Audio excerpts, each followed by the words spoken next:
everyone, my name is Monica and I'm the host of In Her Words podcast. I just jumped in my car. I got back home last night. I flew in. I think I got home like 10:30 at night, and it's just been a very busy day. I had to meet with a couple of clients earlier, take my dog to get him groomed, and I'm just now kind of unpacking and I'm on my way somewhere else. But I thought, hey, you know what, I'm getting in the car, it's kind of quiet, why don't I make a short video and just kind of touch base with everyone and see how you all are doing and share with you some of the things that I've been walking through as of late. If you've been watching my story, you'll know that I started a podcast in January of this year called In Her Words, and through prayer last year in 24, I felt like God was encouraging me, kind of nudging me to start sharing my full life testimony with everyone. So I've been doing that. I filmed some last year, but on January, I think it was on the 5th of this year, 2025, I started posting all of the videos that I filmed, and I'm still in the process of filming about my life. And I'm hoping that as you have heard some of my stories, or maybe today's the first day you're hearing my voice and hearing my words, I hope that what I have said or what I'm saying now will encourage you. And that's the point of this. I want to talk about everything that I've gone through, yes, because my life has been filled with a lot of trauma and a lot of heartache. It has, but it has also been filled with a lot of healing, a lot of forgiveness, and a lot of hope. So it's both, you know, it's not one or the other, it's actually both. And if you've been following my story, you'll know that when I was 11, I felt like my mother abandoned me.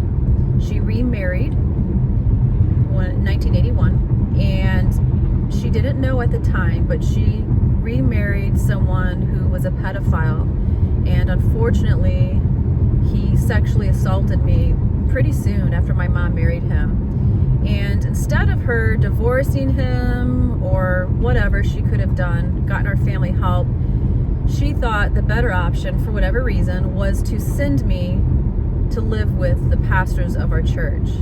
And I had been very acquainted with them, babysitting for their kids and serving in the church, going to the Christian school and all that. And if you want to hear all these details, you can go back to my podcast, and I have my full testimony on there up to a certain point, but you'll be able to hear all of these things. And I'm just touching back to some of the things that happened so you understand where I'm coming from today. And where I'm coming from today is a place of forgiveness for my mom, and even forgiveness to my stepdad who sexually assaulted me. And then it moves into when I moved in with the pastor's family, that pastor sexually assaulted me for a number of years, and I told no one. And I have just unearthed all of this in January and started sharing about what I walked through, because you won't fully understand my story unless I talk about these details to fully understand what God has done in my life, and He's still doing in my life. I have not arrived, and I know that I never will. Not a perfect person. I say that a lot because I never want to come across like a Miss Know-It-All, or like I'm just this great, perfect Christian. I have all the answers. I don't. All I can do is share with you what I've been through and what has worked for me, and I hope it encourages you. So as I'm driving in my car, I'm headed to see my daughter and grandkids. I'm excited about that. But I'll be honest with you, you guys, I don't know. I'm trusting God for every minute of my life.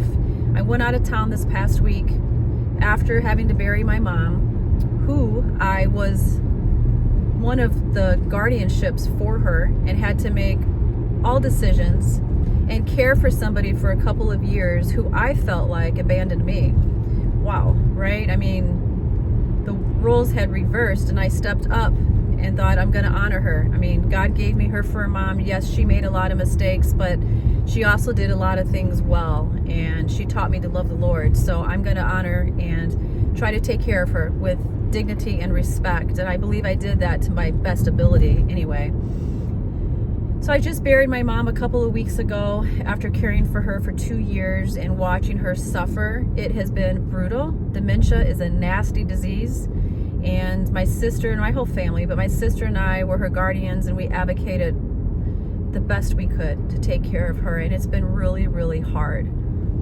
If you know my story, that you'll know that I was married for 24 years and divorced in 2019. And it was a very heartbreaking marriage. And there was just a lot that happened in that marriage. And I had no business getting married to begin with, because I just walked out of years of sexual abuse up until I was 20. And then here I am getting married at 25. And I didn't have a clue, what I was doing. I just knew I loved this man, and we had so much in common, and we didn't know, you guys. Neither of us knew that we both needed to get help and should have gotten help before we married. So in 2019, we ended up divorcing and walking away from that marriage with a lot of brokenness. And our kids were pretty broken because of the family life that they grew up in. And it's so hard. But you can listen to my other videos if you want to know more about it. And I met my now husband, who I've been married to for almost 4 years, in 2020. And then in 2021, we started dating exclusively.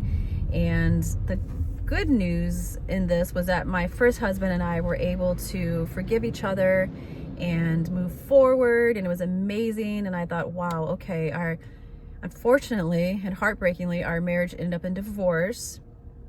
But we've forgiven each other. And now I'm engaged to a Christian man. And I believe my first husband and I can have a great relationship, and maybe able to share holidays together with our kids who are young adults. And I had all these hopes, you guys. I had all these hopes. And I was set to marry in September of 2021. And in May of 2021, so it'd be 4 years next month, my first husband took his life. And, it was absolutely horrific to get the call that day. Like, I didn't even believe it when I got the phone call. Like, no. And to find out it was true. And it broke me in a way that nothing else has ever broken me like that. That was probably the worst experience of my life. Even all the abuse that I walked through, this was probably right up there, because I spent half my life with him. And I loved him, and I thought we were in a good place and forgave each other. And I would try to encourage him not to live a life of regrets, and that God can, bring our children back together with us, and there could be healing. And I thought I was saying all the right things, because that's what I believed. And then he took his life, and it's been awful. So he took his life in May of 2021, and I got married in September of 21. And I was the happiest I could be and the saddest I could be all at once. And my brain and my emotions couldn't figure out really what to do. Really. I don't really know how else to explain it. And I went to my counselor about this and asked, should I be getting married? So her advice was, yes, that was already planned before your first husband took his life. So you guys, it's been a lot. So I was married in 2021, and then around 1 year later, I had to take on the role of being my mom's guardian. And it's been a very long road. It's been awful. I'm not going to pretend like it hasn't. Dementia is terrible. And what I had to see my mom go through, and what my sister and I had to do, and to holding her down, so they'd have to inject her with medicines in the ER, to, her crying out for help. You guys, it was just a lot. So we did the best that we could in that situation and tried to take care of our mom well. And you never feel like, though, you're doing the right thing when you're in that situation, no matter how much you advocate for a person. So it was pretty triggering most times. And I'm a newlywed. And here I'm a newlywed, even though my first husband took his life, and I had broken kids and a lot of damage. And then I'm taking on the role of caring for my mom. So I think you're getting my drift here. It's been a lot. And last year in 24, I felt like, after talking to my husband, that he felt like my testimony could really help people and help women and men, to encourage them and talk to them about therapy and healing and theology and forgiveness and hope and all of that. So I decided, after praying, that I would share my full life testimony and talk about something that I never talked about with anyone, and that was the sexual abuse at the hands of a pastor. And there were many reasons why I didn't share that really with anyone other than my first husband and a couple of counselors many years ago, 38 years ago. And it, if you listen to my other videos, you'll know my heart was so torn, because one, I was like, what's the point, And I thought it probably only happened to me because I lived there. And then here I go and I share my testimony and I expose the truth to the world, and I have women calling me and telling me that they were abused by this pastor, the same pastor who abused me, or other pastors within that church, even 50 some years ago when they were little. Oh, it's been a lot, you guys. I never knew that was going to happen. And, you know, I've had to sit down with a few of them and hear them out, and I know that they're being honest. It's been a lot. So that was January that I shared with you all what happened to me. And that's when things got really bad with my mom at the same time, where she was starting to really just not do well. And you could tell like she was at the end of dementia. And we almost lost her once, and they put her in the ICU. And then a couple of weeks ago, it might have been 3 weeks now, I'm not sure, probably, we got the phone call from the facility, my sister and I, that they said, your mom isn't doing well. And I was thinking, I just saw her the day before. You know, I had them check her oxygen, check her vitals right in front of me. And they had just done chest x-rays and blood work, and everything looked fine overall. I mean, she definitely looked like she'd been suffering for a while. I mean, it was so hard to go and see her. So by the time we get the phone call that my mom looks like she's not doing well, like we need to get there.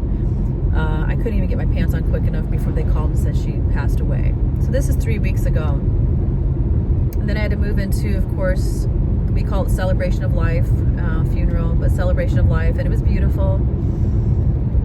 And then my husband and I had already had a trip planned to go to North Carolina to visit some friends and just to do some fun things. And we thought, well, you know, it was after my mom's funeral, and I thought, well, it could be a good time to get away, you know, and I thought I probably need this. So we went out of town, and I was very sick before we left. I think I caught something from the funeral, and I thought that's why I felt so funky when we were there. But then I noticed that something's not right. Like, something's going on with me. Something I have never experienced before.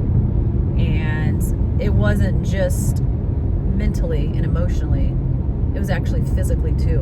And here I am in another state, which I didn't like, and I just kind of wanted to come home. And I didn't want to ruin the trip because my husband deserves a break and he works hard, and I know he was really looking forward to the vacation. So I didn't say a lot. But one morning, while we're in North Carolina, I couldn't contain it anymore. And I walked into the room and just lost it. And I don't do that very often. And I want to kind of pause here to say that I don't know about you, but my personality is very much, I don't sit and think about the way that I feel. I just go about my life, you know, and I get her done. That's my personality. But I also recognize now that it's also been a coping mechanism, that just bury these feelings and suck it up and get going. And I used to say things like, I'd hear people crying about this or that, and I'd be like, I don't have the luxury of sitting around crying about how I feel. Like, I got to get it done. In my first marriage, I couldn't go to my husband about my feelings or about things going on with the kids. So guess who's going to have to put her big girl pants on? Me. I'm not going to be able to talk about the way that I feel.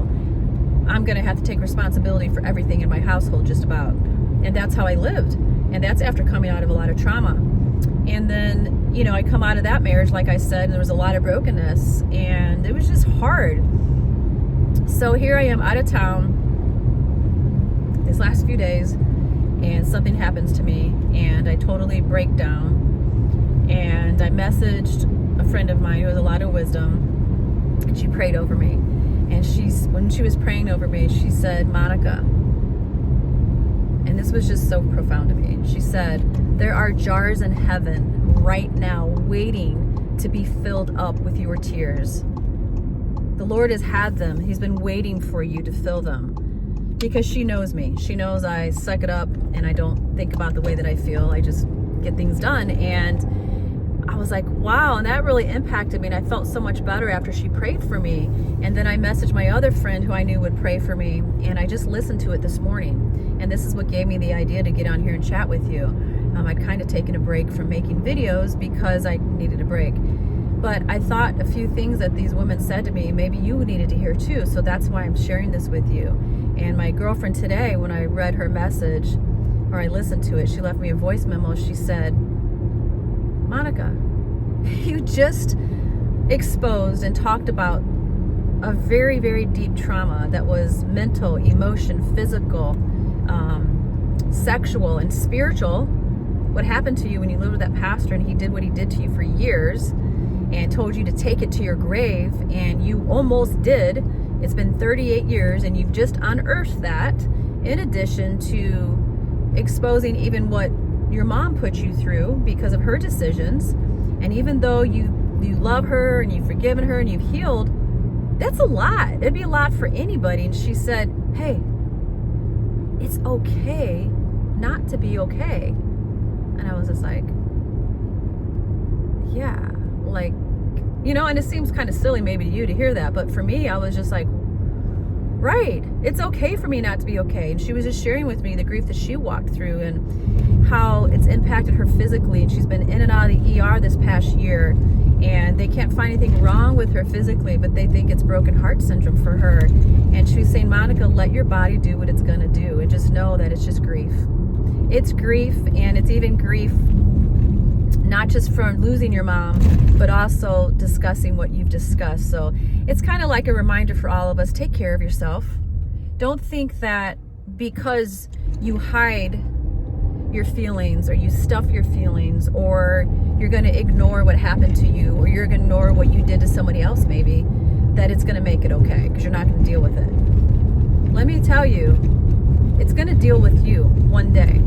And I know that because I'm living through it. So if you're watching this and you don't mind, say a prayer for me. And I pray for everyone who watches my podcast. And I pray that if you needed to hear that word, that it's okay not to be okay. But not just that. It's okay to go and talk to somebody who has more wisdom than you do. That's why I believe in counseling and therapy and talking things out. And if you don't have a pastor or a trusted friend, really you need to go to someone who has more tools than you do. It isn't just sit around and talk to your friends about it. That's okay. But you need to take it a step further, in my opinion, and talk to someone who has the wisdom and knowledge to help you work through what you're going through. Because we want to get through what we're going through, and at the end of it, worked through it, right? And make us a better person and more empathetic towards others. Because I can tell you what, I know what it feels like to be so broken and feel isolated and feel like you have nobody to talk to. Nobody. There's nobody you can talk to. I mean, who are you going to talk to? Like, I know how that feels. Or I feel like it's not worth it. I don't want to bother somebody with my problems. Everybody has enough of their own problems. And all of that is true to some extent, but there are professional individuals out there who have the knowledge to help you. And that's why sometimes we need to go and talk to them. And I'm a believer in Christ, and I believe that one moment in the presence of God can also change everything in your life. However, if you still need to go and talk to somebody after getting prayer or going through deliverance or whatever it is you feel like you need to do, go and talk to somebody. That's okay. So I think we need both. I think we need the Lord first and foremost. Absolutely. And I think that what's happening with me right now is that I'm drawing closer to the Lord than I've ever been. And if that's what's needed to happen out of all of this, if I've just needed to draw closer to the Lord, and that's why I've had to go through everything that I've been through, then so be it. Because at the end of the day, you guys, one day when I stand before God, I won't be standing before you or the whole YouTube world or whoever else or my family and friends. I will be accountable to one person, and that's God. And I want to stand before him and hear him say that I was faithful. And that's what's the most important to me. At the end of my life, I want my life to reflect him and his love and forgiveness and healing and the healing power that he has. And I'm relying on him for everything. I'm not just relying on him for every day. At this point, what I've been feeling recently, I am actually relying on him every single moment. I am. And I know that without him and my relationship with God, that I wouldn't be here.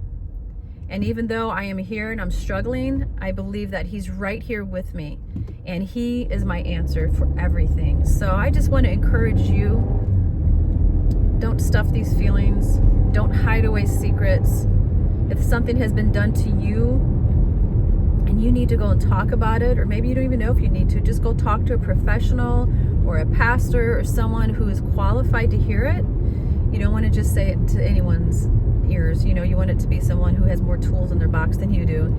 And I would also say seek God, because He is our ultimate healer.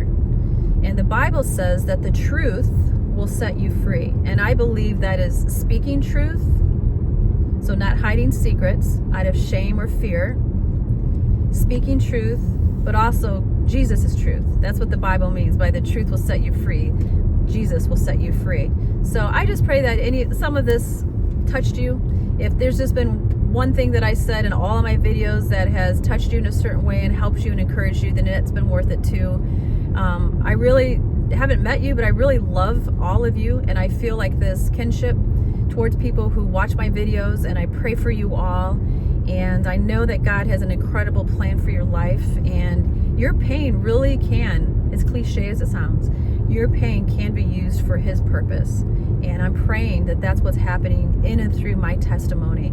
So remember, it's okay not to be okay. That's fine.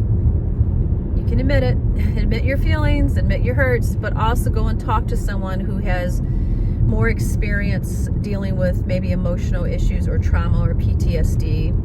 EMDR therapy has been wonderful for me. I highly suggest that. Prayer, number one, and your relationship with the Lord will be the thing that will get you through. And it might even lead you to talk to somebody with more experience. And forgiveness. The fact that I was able to forgive my mom for abandoning me and then at the end of her life take care of her is a miracle. The fact that I've been able to forgive my first spouse, and that's a miracle. No bitterness there. The fact that I've been able to forgive my abusers, that's for me. It's out of obedience to what God is asking us to do. Because who are we not to forgive? I mean, I don't know about you, but I need a lot of forgiveness in my life. And I know that I always will. So who am I not to forgive? So I encourage you to forgive because you're doing it for you. And you're not doing it because it didn't matter or it didn't hurt and you're trying to excuse it. Say, I'll forgive you, it's not that bad. No, some things may have been horrible for you, but you choose to forgive out of obedience, and it's never going to be a feeling. It's always going to be a choice, and trust God with that. So anyway, I hope you all have a great day or awesome night, and I am just about to meet my daughter, like I said, and I just wanted to hop on here and encourage you all. Feel what you're feeling, deal with what you're feeling, and God will pull you through. Rely on Him for everything, because that's what I'm doing. Have a great night, y'all. Thanks.